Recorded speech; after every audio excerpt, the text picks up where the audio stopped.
Au sommaire de cette édition Religion, la Fondation Jésus-Christ en Action, sise dans la commune de Yopougon, est dirigée par l'apôtre Dabo Simon, a organisé un culte spécial pour prier en faveur des pays infectés par le virus Ebola. Actualité internationale en Algérie, des ravisseurs de l'otage français Hervé Gourdel, décapité en Algérie, ont été identifiés. Russie, Union européenne, accord de paix pas appliqué, sanctions maintenues. Le virus Ebola aux États-Unis, premier cas signalé hors de l'Afrique. Sport, football, Ligue des Champions, victoire 3-2 du Paris Saint-Germain sur le Barça.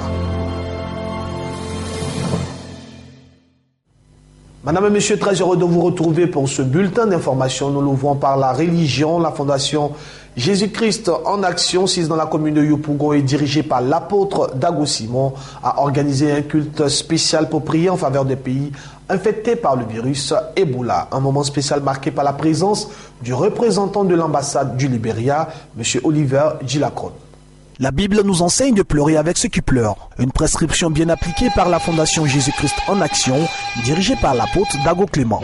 Pendant 3 jours, les fidèles de la dite fondation, sise dans la commune de Yopougon, Azito, avec à leur tête l'apôtre Dago Clément, ont observé un moment de jeûne en faveur des pays touchés par le virus Ebola, notamment la Guinée, la Sierra Leone, le Libéria, le Nigeria et la République démocratique du Congo, sans toutefois oublier les autres pays.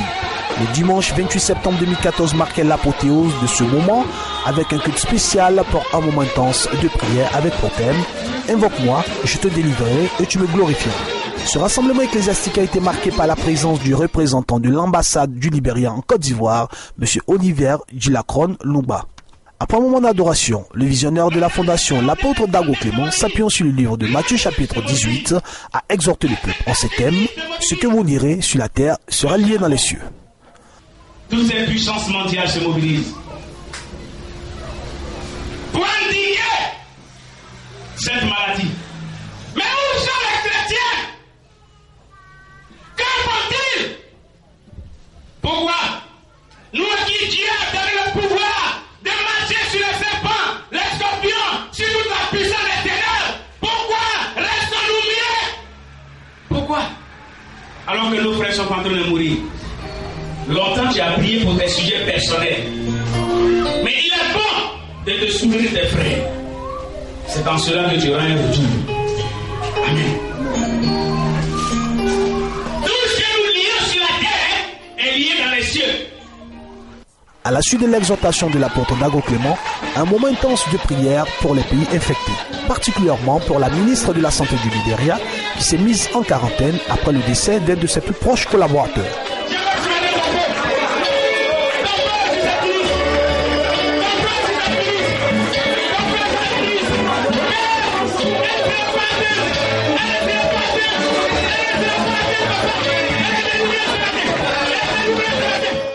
Le représentant de l'ambassade du Libéria, M. Oliver Gilacron, n'est pas resté indifférent face à ce soutien en prière de la Fondation Jésus-Christ en Action.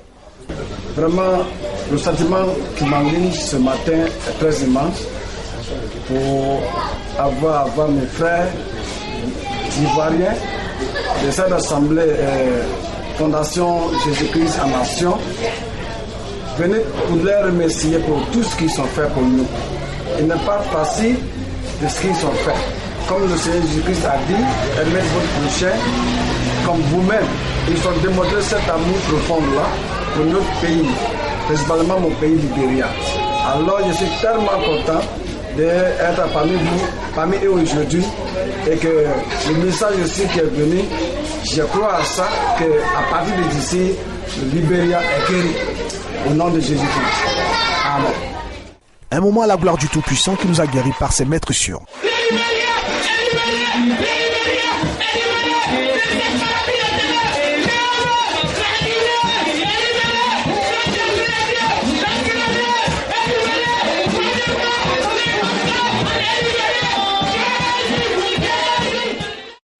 Nous restons en religion, parlons à présent du concours de chant chrétien des tout-petits dénommé Éclosion, édition 2014 organisée par la radio Chandelier, radio des églises baptistes, œuvre émission dirigée par le révérend Dr Yaye Dion Robert, un concours qui a rassemblé plusieurs enfants venus de diverses communautés, c'était dans la commune de Yopougon. Ce sont des centaines d'enfants issus de différentes congrégations qui ont effectué nombreux déplacements le dimanche 14 septembre dernier au siège de l'église baptiste Œuvre et Mission dirigée par le révérend docteur Yaye Dion Robert, 6 dans la commune de Yopougon, ville d'Abidjan, pour assister à la finale de la deuxième édition de Éclosion, concours de chant pour enfants organisé par la radio Chandelier, radio des églises baptistes Œuvre et Mission. 4 filles et un garçon lauréats des précédentes manches, respectivement de l'église baptiste de Johannesburg, des assemblées de Dieu d'Abobo PK18, de l'église Megad Prosperity et l'église protestante baptiste de Sikoji, se sont affrontés sur 3 disciplines, à savoir le morceau imposé, le morceau à tirage et le jeu biblique.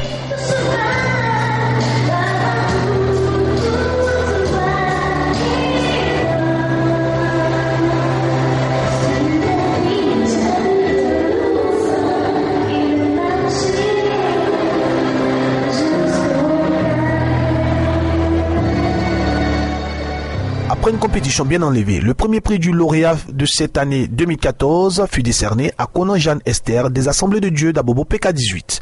Une cérémonie de découverte de talent qui a vu la présentation du petit Abraham âgé de 5 ans.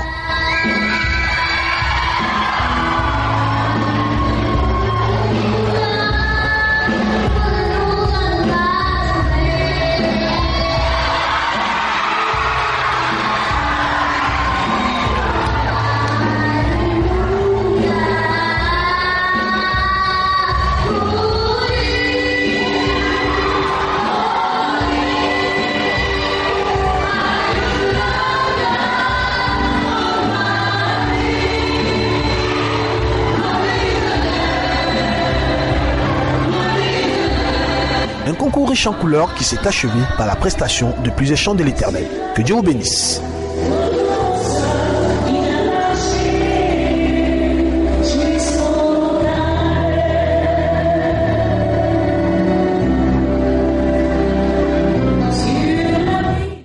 Actualité internationale à présent, comme annoncé dans les titres. En Algérie, des ravisseurs de l'otage français Hervé Gourdel en Algérie ont été identifiés, a annoncé le ministre algérien de la Justice. Les premiers éléments de l'enquête ont permis d'identifier certains des membres du groupe terroriste auteur du crime. Pour rappel, Hervé Gourdel a été kidnappé le 21 septembre 2014 puis décapité par ce groupe terroriste se réclamant de l'État islamique.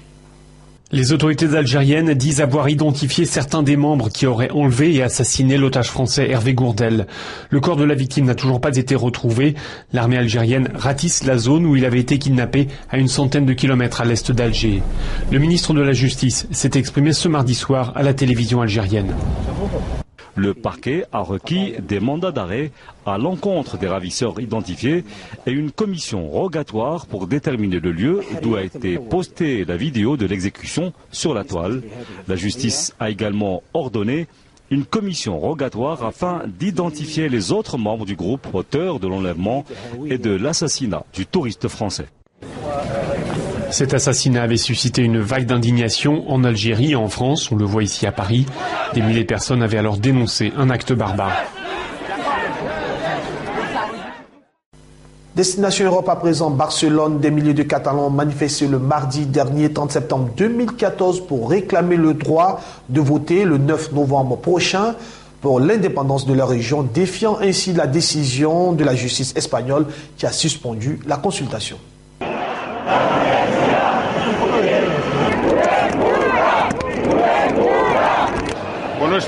Nous réclamons notre droit de vote, ce qui est logique et démocratique, parce que c'est le droit de tous les citoyens.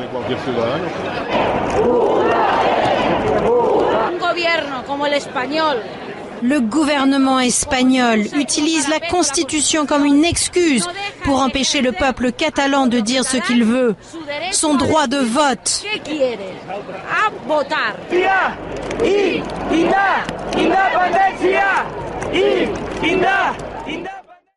En Russie, à présent, l'Union européenne a jugé le mardi 30 septembre dernier que l'accord de paix n'était pas encore appliqué correctement dans l'est de l'Ukraine et par conséquent, il faut signaler, l'Union européenne a décidé de maintenir les sanctions économiques prises à l'encontre de la Russie. Malgré la trêve signée entre Kiev et les séparatistes de l'Est ukrainien, d'intenses combats se poursuivent à l'arme lourde autour de l'aéroport Prokofiev de Donetsk. Un aéroport contrôlé par l'armée ukrainienne aux portes de la principale ville détenue par les rebelles. L'enjeu est de taille et les affrontements témoignent de la fragilité du cessez-le-feu ici, mais aussi dans la région de Louhansk. À Prospana, hier, des tirs ont fait un mort et 2 blessés graves. Depuis le cessez-le-feu signé le 5 septembre, au moins 58 personnes ont péri dans l'est de l'Ukraine. Plus de 3200 personnes ont perdu la vie depuis le début des affrontements en avril.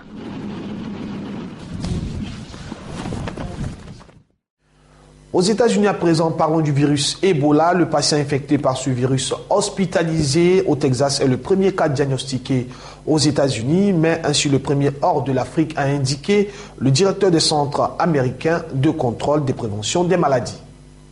Good afternoon everybody and thank you for joining us. Aujourd'hui, nous vous informons qu'un individu de retour du Libéria et se trouvant aux États-Unis a été diagnostiqué comme étant porteur du virus Ebola.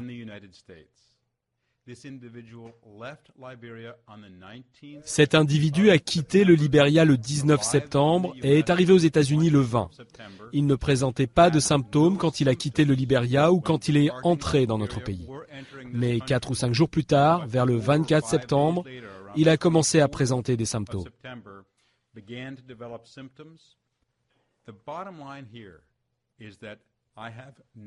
Je n'ai aucun doute sur notre capacité à contrôler ce cas d'Ebola pour éviter que la maladie se propage aux États-Unis. Il est possible qu'un individu ayant été en contact avec cette personne, un membre de sa famille ou tout autre individu, puisse à son tour contracter Ebola dans les prochaines semaines. Mais je n'ai aucun doute, nous allons arrêter là l'épidémie. Destination Asie à présent, précisément au Japon. 12 nouveaux corps ont été retrouvés ce mercredi au sommet du mont japonais Ontak, entré brutalement en éruption le samedi dernier. Ces victimes viennent ainsi s'ajouter à une liste de 36 autres qui avaient été découvertes entre samedi et le lundi dernier sur ce volcan situé entre les préfectures centrales de Nagano et de Gifu. Le volcan japonais a fait de nouvelles victimes. Une dizaine de corps ont été découverts sur les pentes du mont Otake, entré en éruption samedi. Des randonneurs piégés, comme les 36 autres morts recensés par les secours. Des secours qui ont repris leurs recherches ce mercredi après une interruption la veille en raison de la présence de gaz toxiques et des risques de nouvelles éruptions. Si le bilan de 46 morts se confirme, cette catastrophe pourrait bien être la plus meurtrière depuis 1926, où 43 personnes avaient péri. L'éruption imprévisible a surpris les randonneurs. Regardez cette vidéo de l'un d'eux qui passe de la curiosité à la terreur.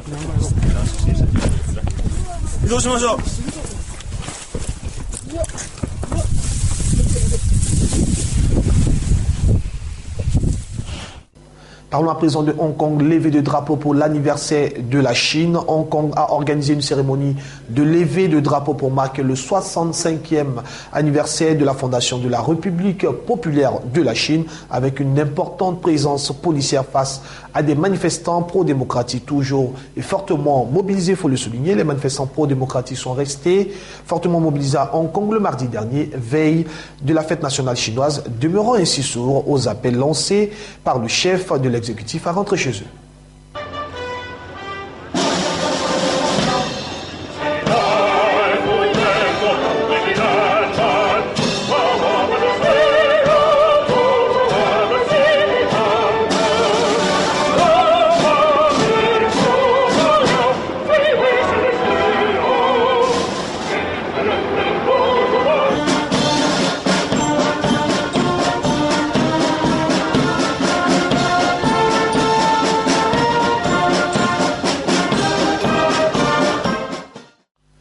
Terminons cette édition d'information par le sport, précisément le football. Le PSG a évité la crise et frappé son premier grand coup de la saison en dominant le FC Barcelone 3-2 le mardi 30 septembre dernier à Paris lors de la deuxième journée de la Ligue des Champions. Ah, celle-là, je m'en souviendrai. Mais je pense que vous aussi, je pense que les joueurs aussi, je pense que tout le monde qui était présent au stade ce soir aussi. Voilà, on fait aussi ce métier-là pour vivre des soirées comme ça. C'est notre match référence, bien entendu. Moi, ce que je retiens ce soir, c'est la performance collective. On a retrouvé certaines valeurs qui n'étaient pas perdues, mais qu'on avait du mal à mettre en pratique durant le championnat. Mais la Champions League, vous savez, c'est une autre compétition. Les joueurs sont beaucoup plus déterminés, beaucoup plus motivés. Et il fallait faire ça, parce que devant une équipe telle que Barcelone, si vous ne faites pas ça, vous perdez le match. Peut-être qu'inconsciemment, on se repose aussi sur les exploits d'Ibra, trop. Là, on est conscient qu'avec Ibra, certes, on est meilleur, mais que sans Ibra, vu le match que l'on a fait ce soir, on est capable de faire des grandes performances aussi. C'est une bonne chose pour le groupe de pouvoir compter sur un collectif puissant.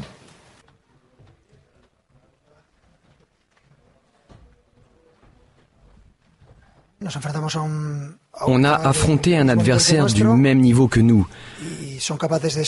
Ils ont su supporter notre pression. On n'a pas été aussi bon qu'on l'espérait. Mais ce sont les complications normales d'un match de ce niveau.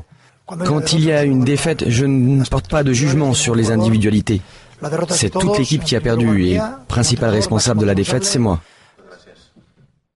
Madame et monsieur, ici pour enfin ce bulletin d'information, j'ai été très heureux d'être en votre compagnie. Après ce journal, suivez votre émission Bipartner qui continue de faire des heureux. Que Dieu vous bénisse. À demain.